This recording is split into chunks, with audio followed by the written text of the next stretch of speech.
وقتتون خوش.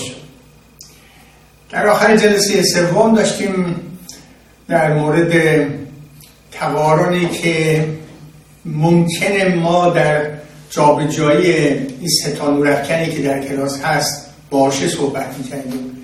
بعد خواستم ادامه بدم صحبت ها رو، دیدم که اگه این کار رو بکنم حدود 1 ساعت و نیم 2 ساعت دیگه هم لازمه صحبت بکنم، یه خورده حداقل برای شما خسته کننده میشه 3-4 ساعت پشت سر هم.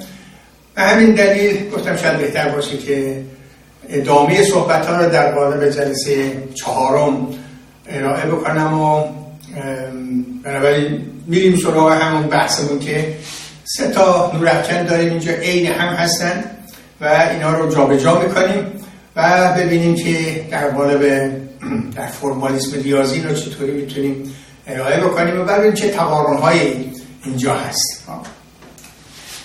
این لامپ ها رو ایزید با شماره 1 2 3 نشون بدیم فقط برای مشخص کردن که اونم جای فرض کنیم که سرپیچاشو با 1 2 3 نشون بدیم. ما این لامپ ها بسته شده به هر کدومش به یه سرپیچی دیگه، سرپیچ 1 2 3 چون بقیهش عین همن لامپ ها، بنابراین و هدف هم همینه.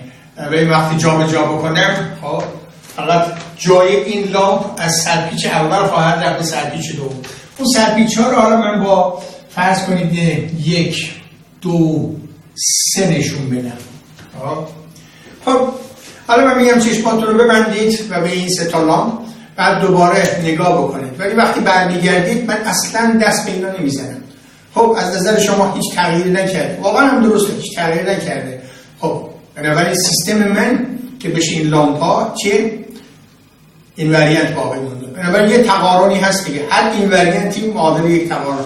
پس اینجا ما یه دونه یک تقارن داریم. پس بگیم که 1 2 3 همین 1 2 3 بذارید من اینجوری یه خورده با فاصله بنویسم. همون 1 2 3 باقی مونده. درسته؟ یعنی یک من همین سر جای خودشه، 2 من سر جای خودشه، 3 من هم سر جای خودش، تغییری نکرد. درسته؟ یکی از این وریانت درست به نظر میاد چیز خیلی تریویاله ولی اتفاق خیلی مهمه خواهیم دید. حالت بعدی اینه که من این سرپیچا رو که دارم لامپ ها هر کدومش، لامپ اول رو ببرم بذارم توی دومی یعنی اینجا بذارم، لامپ دوم رو ببرم بذارم توی سومی یعنی بیارم اینجا و لامپ سومی رو بیارم اول. خب اینا رو هم دیگه پس مشخصه دیگه، جای لامپ ها رو عوض کردم ولی سرپیچ رو سر جای خودش.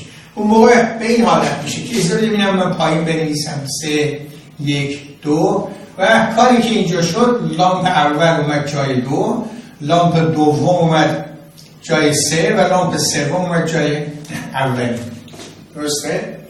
حالت بعدی اینه که باز من 1 2 3 بنویسم، منتها عوض این که من اینو ببرم اونجا و همینطور اونو ببرم اونجا برگردم 2 تا میپرونم، یعنی یه دفعه از اینجا میبرم اونجا خب دوباره چی؟ پس 2 تا میره، پس یه دفعه میره اونجا، پس اینم 2 تا بره میره اونجا میاد اینجا، اونم 2 تا بره چی؟ میاد اینجا یه بار میاد اینجا. پس نگاه بکنید 1 2 بار بره 1 میاد اینجا، 2 بار بره، یه دفعه میاد اینجا یه دفعه برمیگرده اینجا اولی سرپیچ پس میشه 2 ولی 3 تی 3 یه بار میاد سرپیچ اول بعد میاد سرپیچ دوم میاد اینجا میاد. درسته؟ پس الان هم اگه دقت بکنید دیگه 1 اومد اینجا رو من باش نکنم یا بین خودتونه. اینم یه حالت دیگهش. حالت بعدیش دیگه اگه بخوام دوباره من اینو 3 تایی برم چی؟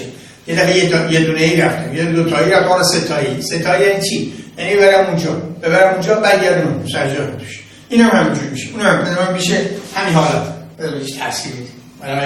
لازم نیست بنویسیم.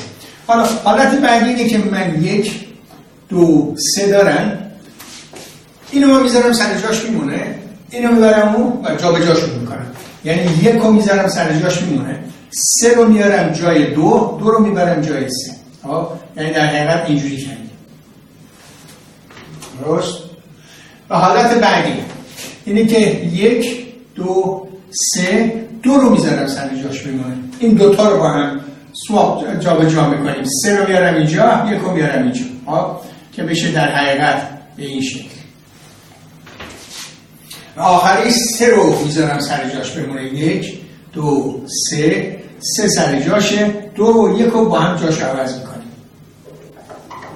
ببخشید 2 1 3 جاش باقی مونده. درسته؟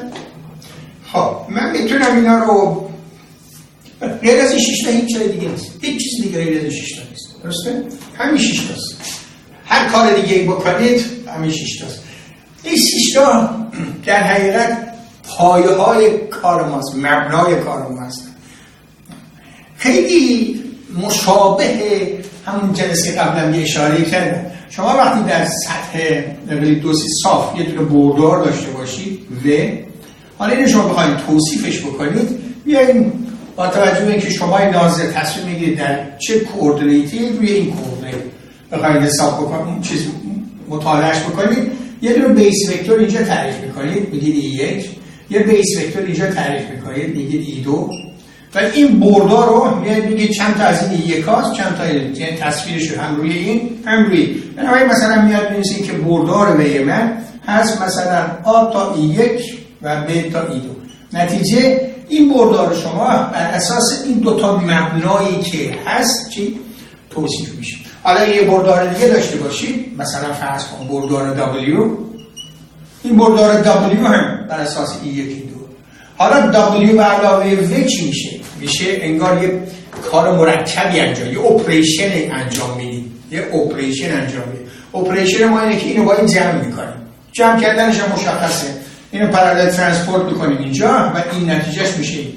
مثلا اگه دیگه چیزهای ذره‌گاه E1 این با این جمع میشه، مال E2 با هم جمع میشه، نتیجه آخرش بازم میشه پس V1 مثلا به علاوه حالا V به علاوه W هم، حالا W هم بنویسید ببخشید برای اینکه دیگه صحبت هم کامل بشه، مثلا بشه CE1 به علاوه DE2.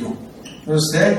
حالا W نهایتا میشه چی؟ A به علاوه CE1 به علاوه B به علاوه DE2 که اگه دقت بکنید این یه عدده، اینم یه عدده. نهایتا ببینید که این عملیات، این که صحبتم تمرکز دارم اینه، یه اپریشن اینجا انجام دادیم، درسته؟ روی دو تا موجودی که داریم، نهایتا در این ساختار جدید اونم بر اساس E1 و E2 توصیف شد. ها الان اینم دقیقاً همین. میخوام بگم که بذار به اینا اسم بذاریم، همونجوری که برای بیس وکتورهای خودمون اسم گذاشتیم. اینو که مثلا اصلا تغییری نکرد میگیم آیدنتیکال، ها بهش میگیم آیدنتیتی، با این معمولا نشون میدیم. این جا افتاده. اینو که یه دونه چرخون یک رفتیم اسمش رو بذاریم رو یک. روتیشن کردیم، انگار چرخوندیم دیگه، رفتیم از این به اون، از اون برگشتیم اینجا. اینو که دوتایی رفتیم رو دو، اینجا نه چرخوندیم، یکی رو نگه دادیم، دوتا رو با هم فلیپ کردیم، اسمش رو میذاریم میو یک، چون روی یک فلیپ کردیم. اینجا دو رو ثابت نگه داشتیم فلیپ کردیم، اینم سه رو ثابت کردیم ثابت نگه داشتیم، میشه میو سه. خب مجموعه ای و رو یک و رو دو و میو یک و میو دو، این شیشتا نقش همون بیس وکتورهای و ما خواهد داشت در چی؟ در وکتور الجبرا. یعنی مثلا میاییم الان بیاید ترکیب اینا رو انجام بدیم، پس ما بیاید این کار کنیم. اونجا ما موجوداتی که داشتیم بردارها بودن، اپریشنی که انجام دادیم به علاوه بود. حالا موجوداتی که داریم لامپا هستن، اپریشنی که داریم جابجاییه. پس خیلی شبیه اونه، خیلی شبیه اونه. درسته؟ در این حالت ما فقط 6 تا داریم. حالا اونجا وقتی اومدیم موجوداتمون رو که در صفحه بود دو تا بردار با هم با اون اپریشنی که تعریف کردیم به علاوه با هم دیگه اون عملیات رو انجام دادیم، اون موقع نتیجه شد دوباره بر حسب اون بیس وکتور. الان اگه من یه دفعه بیام اینو مثلا اینو انجام بدم، رو دو رو انجام بدم، دو تا ببرم، بعدش بیام نتیجه هر چی که شد چی میوسه رو روش انجام بدم، باید یکی از اینا بشه. درسته؟ حالا ما ببینیم که درست یه ادعا درسته یا نه. خب ما بیایم یه کار میکنیم، ما بیایم اینا رو کوشی بیاد یه جور دیگه بنویسه، خیلی قشنگ‌تره، کار ما رو ساده تر میکنه. الان خواهیم دید. ما بیایم میگیم که اینجا کوشی به این شکل می‌نویسه، من زیرش می‌نویسم که یادمون بمونه، به این شکل می‌نویسم.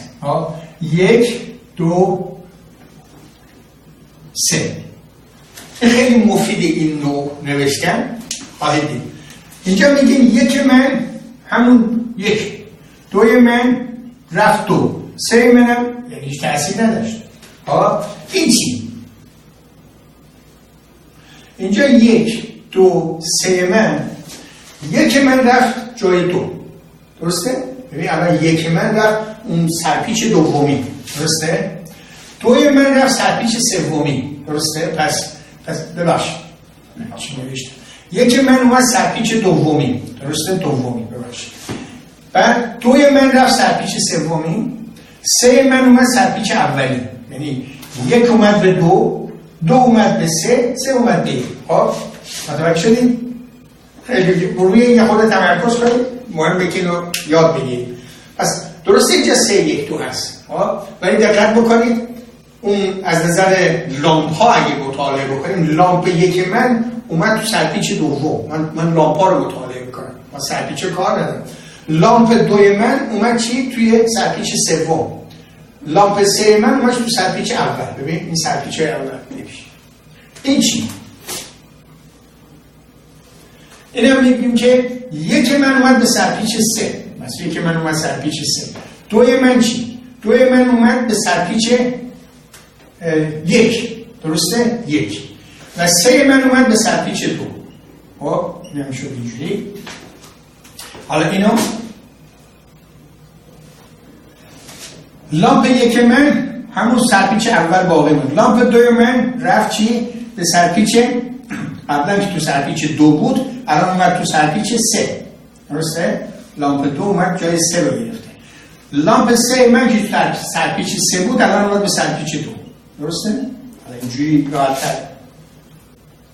این یک دو سه. لامپ یک من تو سرپیچ یک بود الان اومد تو سرپیچ سه. دوی من تکون نخورده ولی سه من اومده به سرپیچ اول. نگاه کنید زیر سرپیچ اول. و آخریش یک دو سه. خب یک من اومده به سرپیچ دو، دوی من اومده به سرپیچ یک، ولی سه من جا به جا نشد.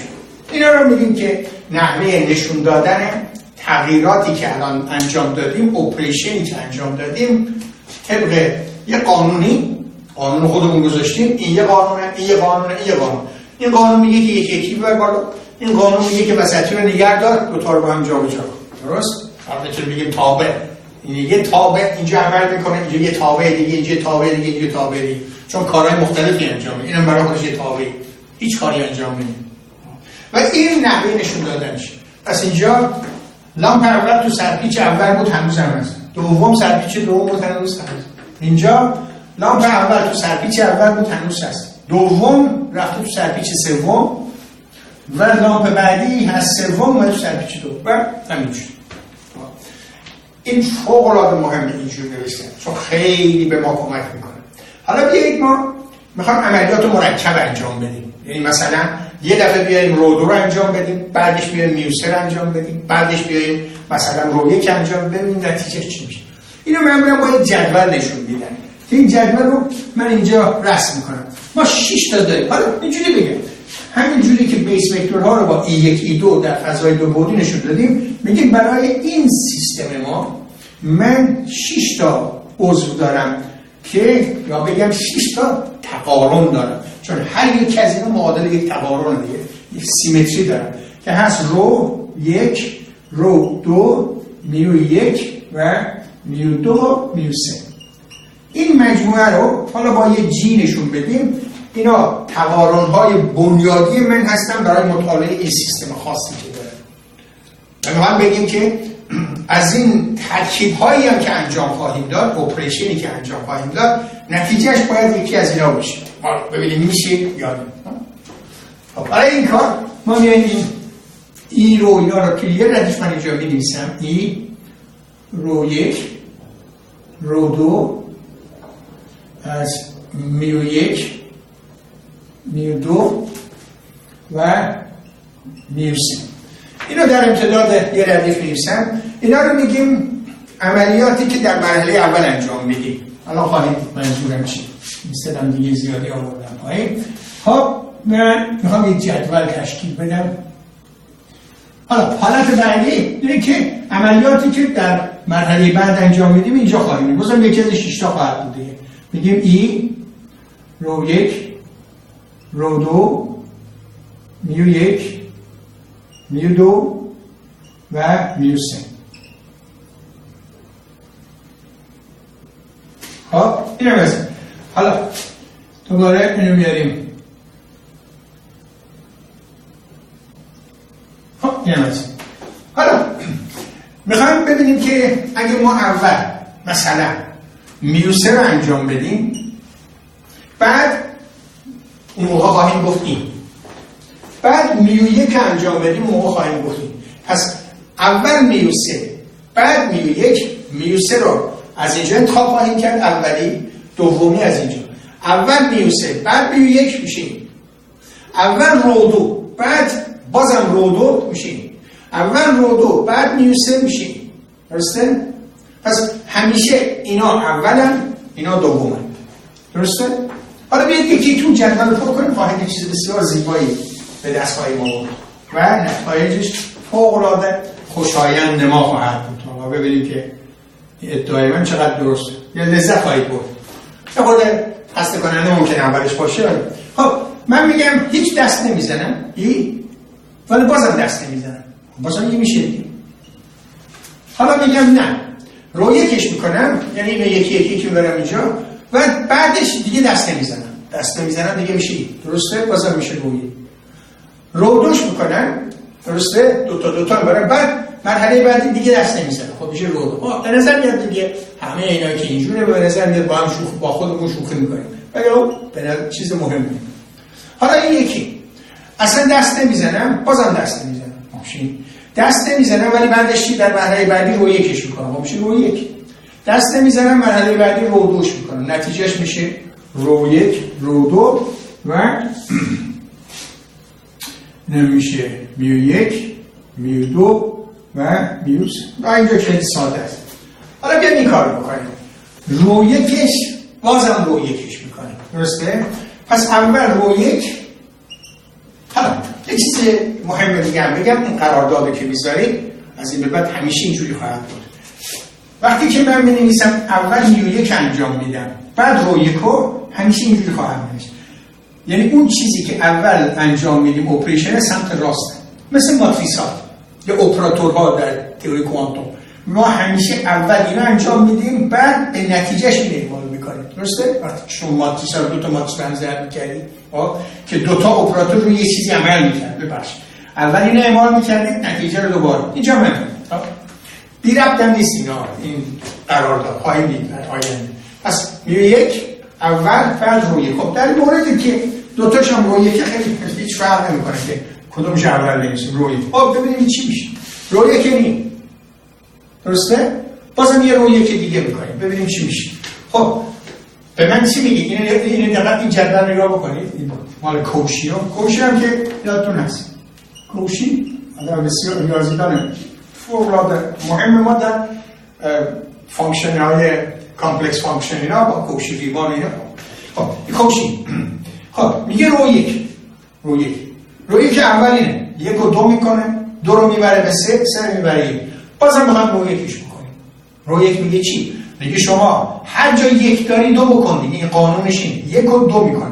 ولی الان 1 من اینجاست بعد از رو 1 اول. درسته؟ 1 رو 2 بکن میاد اینجا، بعد میگه 2 رو 3 بکن. خب بعد 3 رو 1 بکن. خب این 3 من باید چی بشه؟ 1 بشه. ولی 2 من چی؟ این 2 من باید 3 بشه. درسته؟ پس دقت بکن یه بار دیگه. یه بار من رو 1 از این حالت آوردم رو 1 شد این. درسته؟ 1 من که این باشه شد 2 من شد 3 من شد 1. حالا پس همیشه قانون رو 1 یعنی این تابعی که اینجا از این کاری که انجام میکنه همیشه طبق این قانون 1 و 2 میکنه. پس اینجا اگه 1 دارم 2 خواهد شد دفعه دیگه همین قانون اعمال میکنم دیگه، چون دوتاش هم رو 1 دیگه، دوتاش هم رو 1. درست؟ پس اگه اینجا 1 2 شده اینم باید 1 2 بشه در مرحله بعد. منتها اینجا این قانون رو به 1 2 3 اعمال کردم، حالا این قانون رو به نتیجه است که 2 3 1 میخوام اعمال کنم. درسته؟ پس 1 من که 2 شده 1 من باید 2 بشه. دوی من که 3 شده باید اینجا 2 من 3 بشه، 3 من که 1 شده این 3 من هم باید 1 بشه. پس نتیجه انگار آخرین نتیجه من اینجوری میشه 1 2 3 من سرانجام شد 3 1 2. درسته؟ اینجور حالت دیگه. خب این کدومی که از ایناست؟ میشه این حالت رو 2. پس نتیجه این دوتا به هم دیگه پشت سر هم اعمال شد میشه 2 2. میام اینجوری بنویسم اینجوری 2. خب حالا یکی دیگر چیز بکنیم فایل دیگه باشه جا میاد. این مهمه که فقط اینا رو داشته باشه. خب اول رو 2 بعد رو 1. ببین پس اول رو 2 ببین بعد رو 1. درسته؟ حالا ببینیم که الان چی میشه. خب رو 2 من کدومه؟ رو 2 من فرایندیه که 1 منو میبره به 3 لامپ 1 منو میبره سرپیچ 3 2 منو میبره به 1 به 3 منو میبره. این میشه رو 2. پس از اینجا اومدم به اینجا. حالا به نتیجه این میخوام رو 1 اعمال کنم. خب رو 1 میگه چیه؟ میام اینجا میگه همیشه 1 من باید بره به 2. پس این 1 من باید بره به 2. بعد 2 من باید بره به 3. پس 2 من باید بره به 3 و 3 من باید بره به 1. پس میشده این. پس نتیجه ای که الان به دست آوردیم در نهایت 1 2 3 من اومد به چی؟ 1 2 3. یعنی چی؟ 1 2 3 1 2 3 هیچ تغییری نکرد دیگه. در حقیقت شد چی؟ ای. پس این شد. حالا میایم اینجا میو 1 با رو 1. این کار حتما خودتون بکنید. اول میو 1 بعد رو 1. خب میو 1 من کدومه؟ این که طبق قانونی که اینجا داره تابعی که هست 1 رو دست نمیزنه 2 رو میبره به 3 3 رو میبره به 2. نتیجه شده این. پس بعد از این مرحله شده این. حالا مرحله بعدی روی نتیجه این کار یعنی روی این رو 1 میخوام اعمال کنم. رو 1 به من میگه چی؟ میگه 1 رو ببر به 2 2 رو ببر به 3 و 3 رو ببر به 1. درسته؟ نتیجه از 1 2 3 اومد به 2 1 3. کدوم یکیشه؟ از 1 2 3 اومد به 2 1 3. نتیجه میشه چی؟ میو 3. پس این میشه چی؟ میو 3. رو 1 میو 1. ها؟ یه بار دیگه هم نگاه بکنیم میبینیم. میو 1 اینه 1 3 2. حالا من رو 1ش میکنم. رو 1 من اینجا 1 و 2 میکنه 1 و 2 کرده 2 رو 3 میکنه 2 رو 3 کرده 3 رو 1 میکنه 3 رو 1 کرده میشه 2 1 3. 1 2 3 بشه 2 1 3 میشه میو 3. اون شد میو 3. خب حالا بعدیش میو 2 در رو 1. از اول میو 2 بعد رو 1. میو 2 من اینه. اینم پاک کنم فعلا لازم ندارم. میو 2 من اینه رو 1 اعمال. خب در اثر میو 2 1 2 3 من شده ای. حالا رو 1 من همین قانونه. 1 میره به 2 2 میره به 3 و 3 میره به 1. نتیجه میشه 1 2 3 من آخرش میشه 1 3 2. نگاه بکنید میشه میو 1.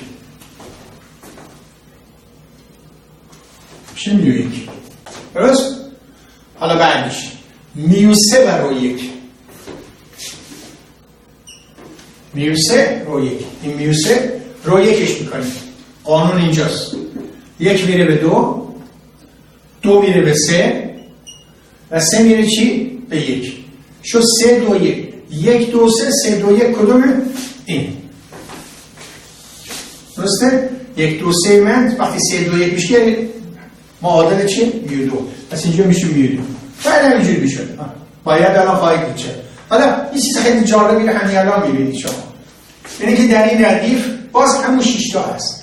این رو 1 رو 2 میو 1 میو 2 میو 3. دقیقاً همین 6 تا دقیقاً همین 6 تا که اینجا نوشته. اینا هم که دقیقاً همون هست. حالا بیاییم این کار بکنیم. اول رو 1 بعد رو 2. درست؟ پس اول رو 1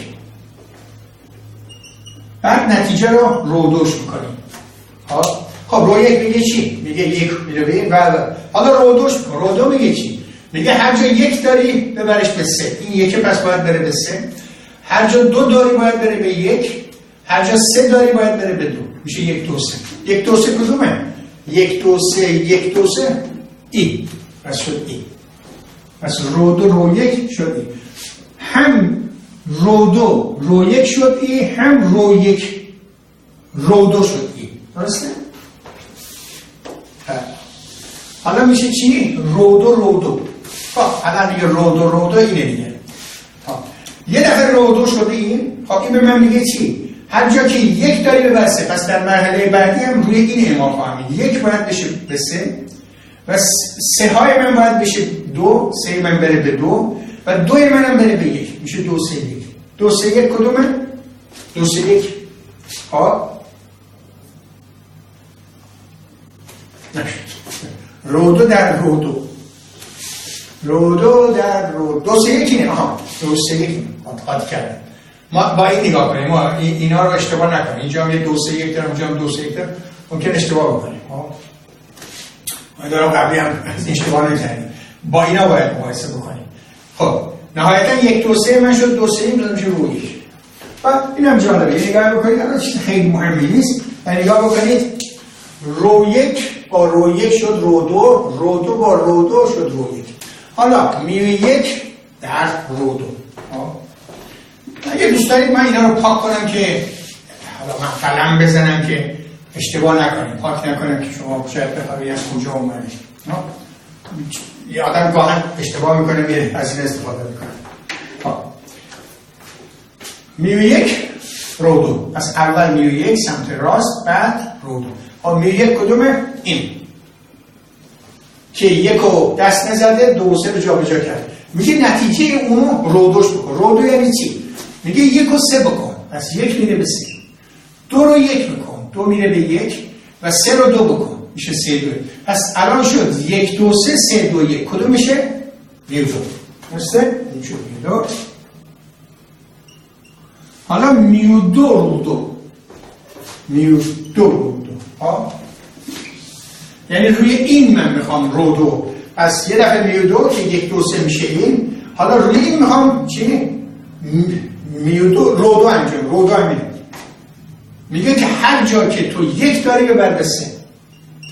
هر جا که 2 داری ببر به 1 و هر جا که 3 داری ببر به 2. 3 منم میاد میشه 2 1 3. 2 1 3 میشه چی؟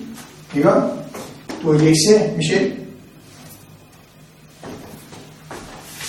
اینا بعضیاشون با هم جور در میاد ولی بعضیاشون هم جور در نمیاد، مثل اون دو تا. پس 2 1 3 شد چی؟ میو 3. پس اینم شد میو 3. آخریش میو 3 در میو 2. میو 3 رو 2. میو 3 اونه رو 2 شد. رو 2 دوباره اینجاست. 1 رو میبره به 3. 2 رو میبره به 1. 2 من میره 1 و 3 من میبره به 2. 1 3 2. 1 3 2. 1 2 3 1 3 2 کدومه؟ اینه. 1 2 3 1 3 2 میشه چی؟ میو 1. باید هم میشه. گفتیم که غیر از اون نمیتونه باشه. نگاه کنید دوباره ای رو 1 رو 2 میو 1 میو 2 میو 3. حوصله بکنید که اینا را با هم حتما این کار بکنید، با هم بریم جلو. چیز آدم چون همش از این کارا خواهیم کرد در آینده. پس اول رو 1 بعد میو 1. من یه خورده اوضاع فرق. اول رو 1 بعد میو 1. خب رو 1 من چیه؟ این. میو 1 من میگه چی؟ میو 1 من این. میگه به 1 دست نزن، 2 رو 3 بکن. پس به 1 هم دست نمیزنه. 2 رو 3 بکن 3 و 3 رو 2 بکن 2. 3 2 1. 3 2 1 کدومه؟ اینا. پس شد میو 2. پس میو 1 این شد میو 2.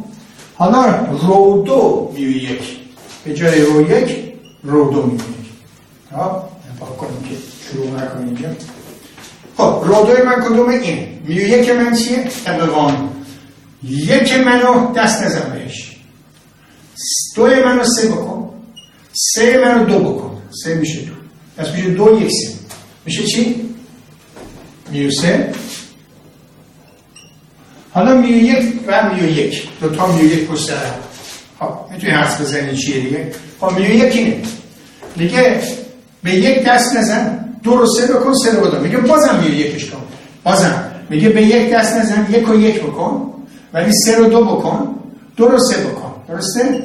ببین 2 رو 3 کرده، 3 رو 2 کرده. حالا روی این اعمال میکنم، 3 رو 2 میکنم، 2 رو 3. نتیجه 1 2 3 1 2 3 میشه چی؟ همون ایمه. برمیگرده اون حالتی که انگار اصلا دست نزده.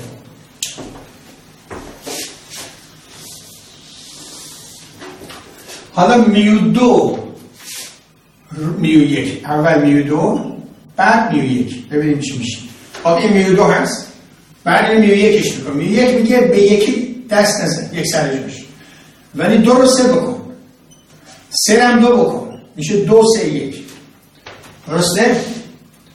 2 3 1. میو 2 به چی زر کردم؟ من میو 2 به میو 1 زر کردم. آره میو 2 به میو 1 میشه 2 3 1. 2 3 1 کدومه؟ اینا رو 1 رو 1. درست؟ حالا میو 3 میو 1 میو 3 میو 1 میاد میجا. این میو 3 میو 1 میگه 1 رو دست نزن، بس 1 رو دست نمیزنه. 2 رو 3 بکن، 3 رو 2 بکن، میشه 3 1 2. 3 1 2 اگر رد بکنی چیه؟ رو 2 هست. رو 2 آخریش و بازم همینجاست. ای رو 1 رو 2 میو 1 میو 2 میو 3 همون 6 تا. حالا دو تای دیگه مون حوصله بکنید بریم جلو. خب اول رو 1 دارم بعد میو 2. پس رو 1 بعد میو 2. درسته؟ اول رو 1 بعد میو 2. خب رو 1 اینه، میو 2. میو 2 یعنی چی؟ میگه به 2 دست نزن، 2 رو سر جاش نگه داد، نگه میدارم، ولی 1 رو تو 3 بکن، 3 و 3 تو 1 بکن، 1 میشه 2 1 3. 2 1 3 میشه چی؟ میشه میو 3. درسته؟ میشه شد میو 3.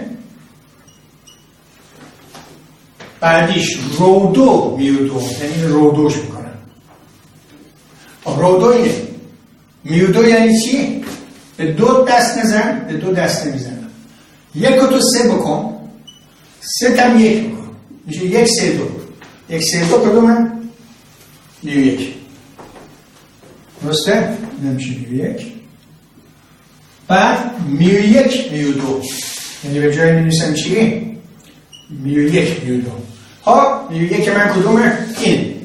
میخوام میو 2ش بکنم. خب میو 2 میگه چی؟ میگه نتیجه‌ای که داری 1 رو تو 3 بکن، 2 تو دست نزن، 3 تم 1 بکن، میشه 3 1 2. کدومی که 3 1 2 هست؟ رو 2. درسته؟ میشه رو 2. حالا میو 2 میو 2. خب اینم دیگه واضحه دیگه. میو 2 میو 2 اینه. میو 2 میگه 1 رو 3 بکن، 2 رو 2 بکن، 3 رو 1. باز هم میگه نتیجهشو میو 2 بکن. میو 2 یعنی چی؟ 1 رو 3 بکن، 2 رو دست نزن، 3 هم 1 بکن، میشه 1 2 3. 1 2 3 1 2 3 میشه چی؟ همون ای که من دارم. اینم شد ای. و آخریش میو 3 میو 2. میو 3 میو 2. این میو 3 میو 2ش بکنم. میو 2 به من میگه که به 2 دست نزن، 1 تو 3 بکن و 3 تو 1 بکن، میشه 2 3 1. 2 3 1 کدوم یکی از ایناست؟ رو 1. باز هم ببینید که همون 6 تا شد. ای رو 1 رو 2 میو 1 میو 2 میو 3. آخریش رو 1 در میو 3. پس اول رو 1 بعد میو 3. خب رو 1 من اینه، میو 3ش بکنم. میو 3ش میگه چی؟ میگه به 3 دست نزن. من به 3 دست نمیزنم. 1 رو تو 2 بکن، 2 تم 1 بکن، میشه 1 3 2. 1 2 3 1 3 2 میشه چیه؟ میشه میو 1. درسته؟ این هم شد میو 1. حالا بعدیش رو 2 میو 3. بعدی به بعدی رو 2 میو 3. خب حالا میایم رو 2 رو میو 3 ش بکنیم. رو 2 اینه، میو 3 میگه چی؟ 3 رو دست نزن، 1 تو 2 بکن، 2 رو 1 بکن، میشه 3 2 1. 3 2 1 میشه چی؟ اینو میو 2. بعدیش میو 1 میو 3. حالا شد میو 1 میو 3. اول میو 1 میشه این. حالا این میو 3 بکن. میو 3 میگه به 3 دست نزن، 1 تو 2 بکن و 2 تا هم چی؟ 1 بشه. میشه 2 3 1. 2 3 1 کدومه؟ رو 1. ها نشد رو 1 نشد. و حالا میو 2 میو 3 بعدش این میو 2 میو 3 بکنم. میو 3 به من میگه 3 تا دست نزن، درسته؟ 2 رو 1 بکن، 1 هم 2 بکن، میشه 3 1 2. 3 1 2 میشه رو 2، درسته؟ این هم شد رو 2 و آخریش میو 3 میو 3. خب میو 3 اینه. بازم دوباره میو 3 میکنم، میگه به 3 دست نزن، 2 تا 1 بکن، این 2 رو 1 میکنم، ولی 1 تو 2 بکن، درسته؟ 1 2 رو 1 2 3 1 2 3 اولیش میشه چی؟ تموم شد جدول. یه جدول فوق‌العاده زیبایی به دست آوردیم. الان خواهید دید که چقدر چیزهای عمیق توش هست. زیبایی ریاضیات یعنی همین. خب اول ببینید در تمام این ردیف‌ها همه این 6 تا هست و هیچ چیز اضافه نیست. در تمام این ردیف‌ها در تمام سطورها هم هست. مثلا نگاه کنید ای رو 1 رو 2 میو 1 میو 2 میو 3. مثلا اینجا ای رو 1 رو 2 میو 1 میو 2 میو 3. هر کدوم از اینا رو شما نگاه بکنید اون 6 تا هست. نتیجه در کل فرایندی که ما انجام دادیم، اپریشنی که انجام دادیم، نتایجی که گرفتیم، محصول نهایی یکی از اون 6 تاییه که ازش استفاده کردیم. درسته؟ به اینجور چیزا میگم سیستم چیه؟ کلوزد. به اینجور سیستم ها میگم سیستم کلوزد. محصول نهایی نهایتاً یکی از اون ابزار اولیه‌ای که ازش استفاده کردیم. درست؟ سیستم کلوزد، بسته است. مثلا مقایسه بکنیم، فرض کنیم که من 2 3 4 5 اینا بریم توی همون عددهای معمولی.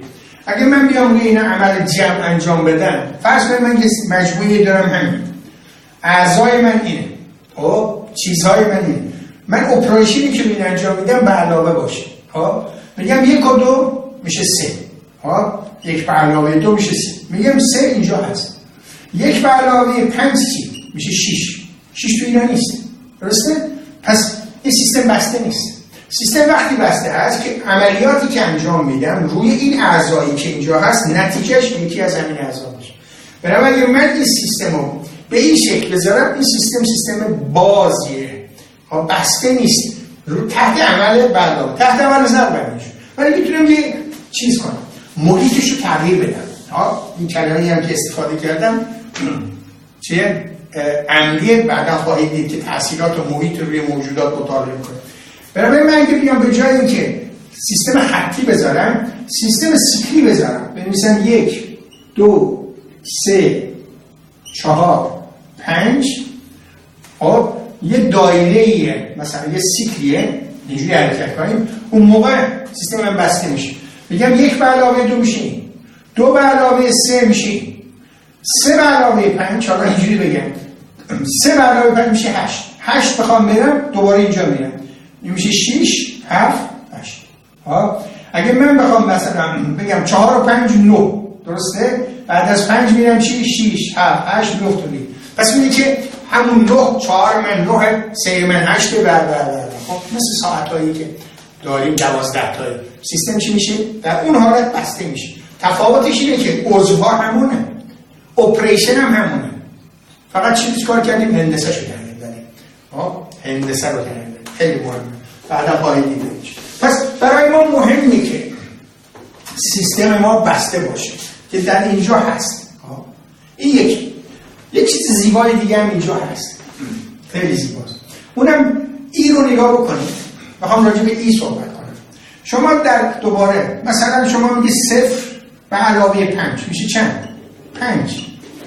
درسته؟ ولی اینو من میتونم مثل 5 به علاوه 0 اینم میگم که من موجوداتی دارم، اعداد اپریشن من جمعه.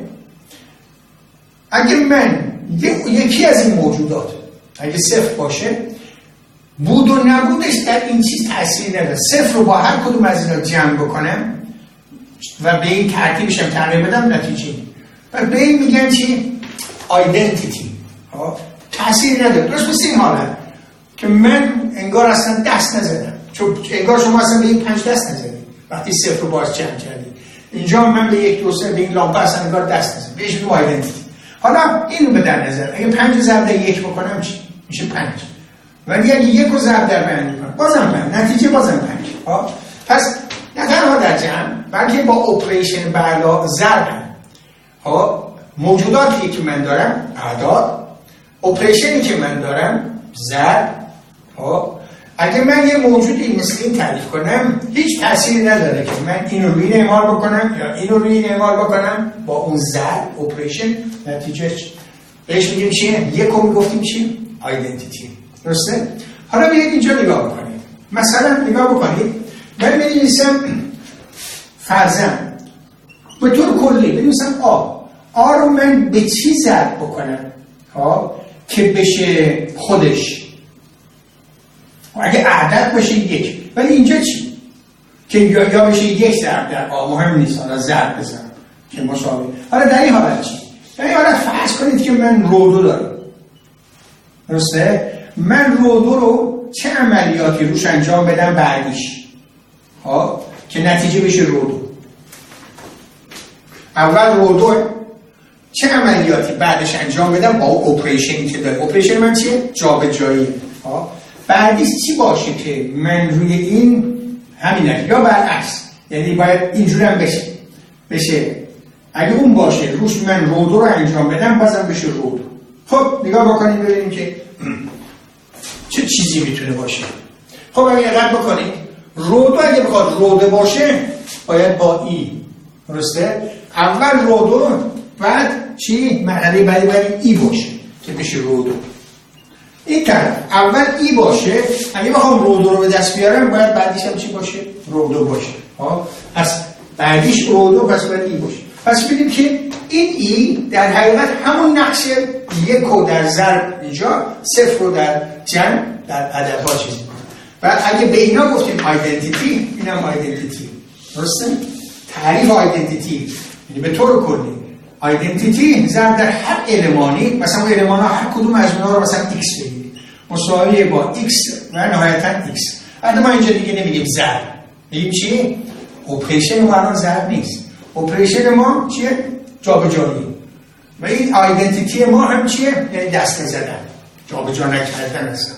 و این درش سه فوق مهمه. یه زیبایی هم داره. ما به جایی که با عددها کار کنیم الان با چی کار میکنیم؟ با لامپا کار میکنیم. به جایی که با ضرب و به علاوه و تقسیم کار کنیم الان با چی کار میکنیم؟ با این فرایندهایی اپراسیون‌هایی که در زندگی روزمره باش سر کار داریم. پس ببینید که اون جبره که ما داشتیم تا جلسه قبل همش بر حسب عددها بود. عدد ریه، عدد کامپلکس، کواترنیون، بعد اومدیم سدنیون، اکتانیون، چی. خب الان با چی کار میکنیم؟ با لامپا. و نهایتاً اون عددها رو اونجا ضرب میکردیم، تقسیم میکردیم. الان چه کار میکنیم؟ اپریشن ما ضرب تقسیم نیست، اپریشن ما پس به المنت‌ها تبدیل شد. الان سیستم من 6 تا المنت تقارن داره. اپریشنی که انجام میدم جابجایی اینو هست و نتیجه رو میخوام ببینم چیه. و در اینجا یه دونه آیدنتیتی هست. جبر ابسترکت ما الان کاملتر داره میشه. از عددها اومدیم به المنت‌ها. خب این یک. حالا اگه دقت بکنید این آیدنتیتی رو ما در همه جا داریم. در هر ردیفی یه دونه آیدنتیتی داریم. در هر سطوحی باز همین آیدنتیتی رو داره و خیلی مهمه. چرا؟ چون نتیجه عملیات روی این باید، چون خودش ای داره، حتما باید اگه برای سیستم بسته باشه باید چی باشه؟ باید آیدنتیتی باشه. خب پس یه دونه آیدنتیتی ما داریم. این هم یه ویژگی دیگه که ما الان آیدنتیتی داریم که بشه تعریفی کردیم از این. خب حالا یه چیزی دیگه. اگه من یه 5 دارم، 5 رو به چی ضرب کنم بشه 1؟ اصطلاحاً 5 رو به چی ضرب کنم بشه آیدنتیتی؟ به 1 5 رو یک پنجم می‌نویسم چی؟ 5 منهای 1. 5 منهای 1 با این چه فرقی داره؟ این اینورسی. این میگیم چی؟ اینورسی. که معمولا هم اینجور بنویسیم باید قشنگ‌تر باشه که اینورسیش که مشخص یعنی معکوس. درسته؟ پس به طور کلی هر عددی که من داشته باشم در فرایند ضرب میگم، در فرایند ضرب بخواد آیدنتیتی اینجا به من بده، این باید بشه چی؟ منهای. در فرایند جمع چی؟ من 5 دارم، با چه چیزی من اینو جمع بکنم نتیجهش آیدنتیتی باشه؟ آیدنتیتی جمع چی بود؟ 0 بود دیگه. این چی بود؟ منهای 5. اینورس 5 در تحت عملیات میشه چی؟ منهای 5. درسته؟ اینجا میشه معکوسش. حالا همین کار رو بخوام تعمیم بدم، همین صحبت ها رو الان اینجا میگم که از عددها اومده بیرون روی المنت ها کار. یکی از المنت های من هست چی؟ رو 2. من رو 2 رو بعدش چه عملیاتی انجام بدم؟ یعنی اینجا من چی بذارم که نهایتا به من بشه بده این باید اینورس این باشه، درسته؟ طبق دلیل این هر چی باشه اگه به این ضرب بشه بخواد روی این اپریشن نظر جا به جای لامپ ها به من ای بده، این باید اینورس این باشه. حالا بیاد نگاه بکنیم، من رو 2 رو دارم، به کدوم یک از این عملیات بعدی چی باشه که نتیجهش ای باشه توی این ردیف؟ نتیجه ای بخواد بده فقط رو 1. نتیجه من فقط به رو 1 میتونم بعد از رو 2 فقط عملیاتی به اسم رو 1 اگه انجام بدم نتیجهش میشه چی؟ ای. خب این رو 1 پس چیه؟ پس رو 1 چیزی نیست منهای چیه؟ رو 2 اینورس. درسته؟ حالا یعنی چی؟ من در هر کدوم اینا یه دونه ای دارم. مثلا اینجا معنیش چیه؟ اگه ای دارم یعنی رو 2 من اینورس داره. درسته؟ رو 1 منم اینورس داره. رو 1 منم اینورس داره. اینورسش چیه؟ رو 2. ای من اینورس داره؟ آره همون ای خودشه. میو 1 من اینورس داره؟ آره خودشه. میو 2 اینورس داره؟ خودشه. میو 3 اینورس. ببین تک تک این المنت هایی که اینجا هست چون در هر ردیف و در هر ستون حتما ای دارم. حالا چه اینجوری تعریف بکنید المنتاتون رو، چه اینجوری تعریف بکنید حتما اینورس داره. درسته؟ که بعضی وقتا مساوی خودش، بعضی وقتا نیست، ولی مهم نیست. ولی مهم اینه که این سیستم من، این ساختار من همیشه اینورس داره. پس اینم می‌نویسم که یه ویژگی دیگه که هست اینه که اینورس داره. همیشه هر المنتی اونجا اینورس داره. اینم مهمه. بعدیش نکته بعدی بیایید ما چند تا عملیات رو پشت سر هم انجام بدیم. یعنی چی؟ این اول فرض کنید که من رو 1 مثلا اینجوری بنویسم رو 1 میو 1 رو 2. خب مثلا اینجا این معنیش چی اگه اینجوری بنویسم؟ اگر اول باید رو 2 رو انجام بدم، روی نتیجه اون هر چی شد میو 1 اعمال بکنم و نتیجه اون هر چی شد رو 1 اعمال بکنم آخرش به دست بیارم. این ترتیب نوشتن یعنی همین دیگه. من یه بار دیگه هم بنویسم اجازه بدید رو 1 میو 1 رو 2. حالا من میخوام ترتیب انجام دادن عملیات رو مجبور کنم متفاوت بشه. یعنی چی؟ پرانتز میزنم، میگم اول اونی که تو پرانتز هست انجام. پس من اگر اینو داشته باشم با این فرق داره. من انجام دیگه حق دارم برای رو 2 رو انجام اول داخل پرانتز. پس اول داخل پرانتز نتیجهش هر چی شد اینو روی اون اعمال کنم. خب داخل پرانتز چی؟ اول میو 1 باید انجام بدم، بعد روی 1 نتیجهش هر چی شد رو 2 رو روی اون نتیجه. بعد میخوام اول دفعه این کارو بکنم. حالا با این خیلی متفاوت شد. اول من باید این پرانتز انجام، توی این پرانتز اول رو 2 رو روی میو 1 هر چی شد نتیجه رو روی چی؟ روی رو 1. این چیه؟ در جبری که خوندیم. خب این همین اسوسییشن. شما اگه 3 تا المنت داشته باشی که آ رو به ب ضرب کردیم نتیجه رو به 3 ضرب بکنیم، آیا مساوی هست که آ رو به ب 3 یعنی اول آ رو به ب بعد 3 اینجا اول ب رو به 3 ضرب کنیم، آیا این دو تا با هم مساوی باشه؟ اگه مساوی بودن میگفتیم اسوسییتیو هستن اینا، اگه نباشن میگفتیم اسوسییتیویتی از بین رفت. اینم همینه دیگه، فقط المان‌های آ ب 3 رو من تبدیل کردم به المان‌های این کاربرد. یعنی چی؟ تقارن‌های خودم. المان‌های من اینجا تقارن عدد نیست. خیلی زیباست. خیلی بحثه. زیبایی رو دقت بکنید، اینکه ما به جای عدد ما داریم راجع به یه چیزای دیگه صحبت میکنیم، تقارن‌های سیستم من.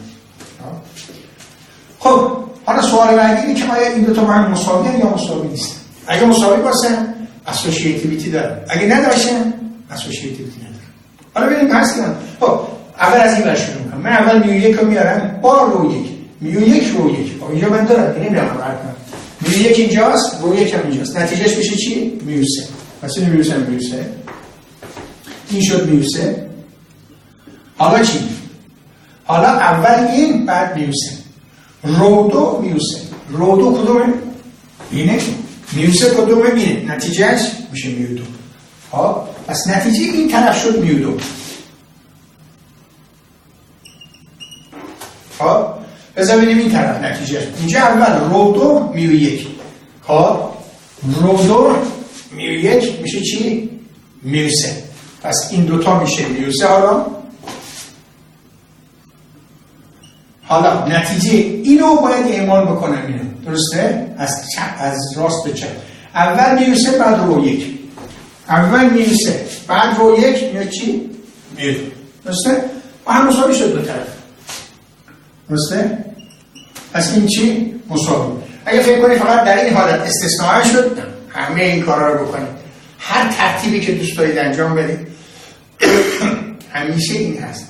اسوسییتیویتی هست. پس توی این ساختار خاصی که ما داریم همیشه اینجور نیست. این مثالی که من زدم لامپا اختصاصیه. چون عمدن انتخاب کردم که این کارا رو بکنم. یک انتخاب کردم که از عددها بیام بیرون، چیزای واقعی زندگی صحبت بکنیم. از علاوه جمع بیام بیرون، روی عملیاتی که در زندگی می‌بینیم صحبت بکنیم. ولی خب این مثال عمدن انتخاب کردم که هر 4 تا اینا درش هست. یعنی چی؟ اسوسییتیویتی هم درش هست. اسوسییتیویتی.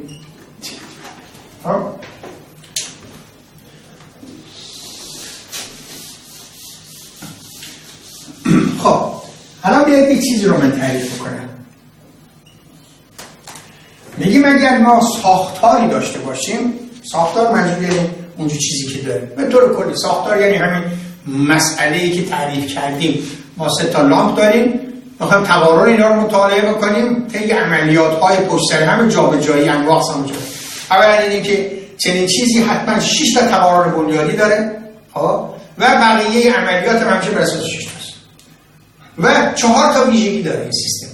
کلوزد هست، آیدنتیتی داره، اینورس داره هر المنتش، هر یکی از اون چیزا. مثلا اینورس چیه؟ میو دو چیه؟ میو دو یعنی ثابت میگم دو تا جابجا.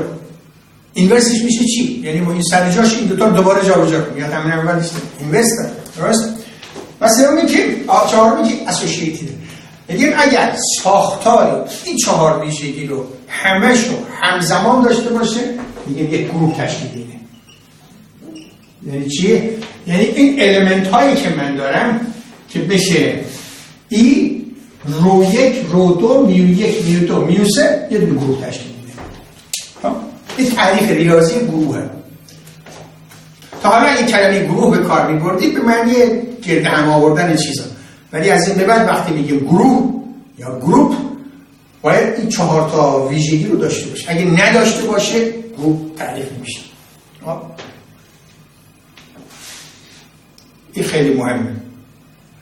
خواهید دید که ما ساختارهایی داریم که نمیتونیم گروه تعریفش بکنیم. اگه بنا بشه اون رو گروه نتونیم تعریف کنیم، با این صحبت ها نمیشه بررسیش کرد. حالا از نظر ریاضی تئوری که گروه رو مطالعه بکنه بهش میگیم تئوری گروه. و اما دنبال این هستیم که تئوری گروه یواش یواش چی به دست بیاریم. الان این پایه هاش.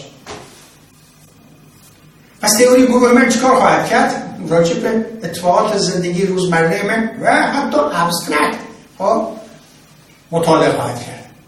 ولی با این محدودیت